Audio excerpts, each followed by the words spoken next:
Manifestation of God's glory. Have you ever wondered?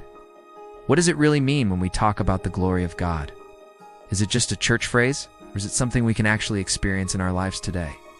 From fiery clouds in the Old Testament to the shining face of Jesus on the mountain to the promise of eternal light in heaven, the Bible tells us that God's glory is more than a concept. It's His presence, His power, His holiness revealed to humanity. In the Old Testament, the Hebrew word for glory is kavod, meaning weight, splendor, or majesty. One of the first times we see this glory revealed is in the story of Exodus. Imagine this. You're an Israelite, freshly freed from Egypt. Every day and night, you see a pillar of cloud by day and fire by night guiding your path. Exodus 13:21-22. That wasn't just nature. It was the glory of God, visible and reassuring. Then came Mount Sinai.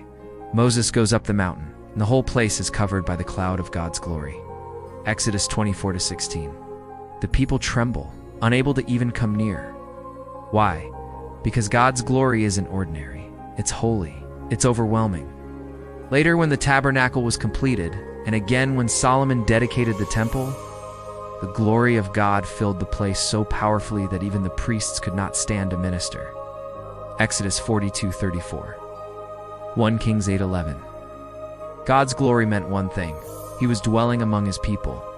The prophetic vision, the prophets didn't just look at the present, they saw the future. Isaiah declared that one day the glory of the Lord will be revealed, and all people will see it together. Isaiah 42:5.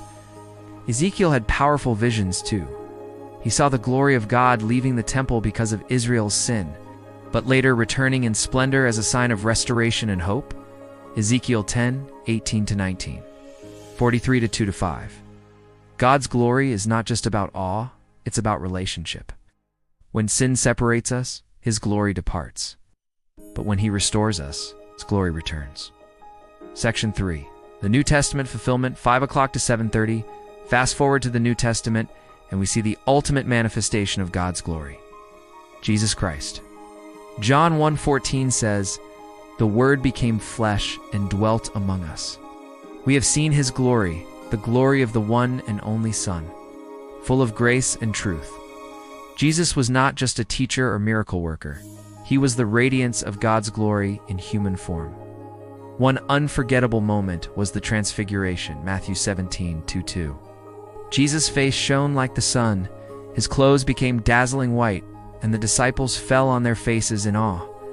That was heaven breaking into earth for just a glimpse. But here's the beautiful truth. Through His death and resurrection, Jesus didn't just show us God's glory, He made a way for us to share in it. Paul writes in Romans 8:17 that we are heirs with Christ. And if we suffer with Him, we will also be glorified with Him. And in 2 Corinthians 3:18 says we are being transformed from glory to glory as we follow Jesus. In other words, God's glory is not only something we witness, it's something He works in us. The final revelation. The story doesn't end here on earth.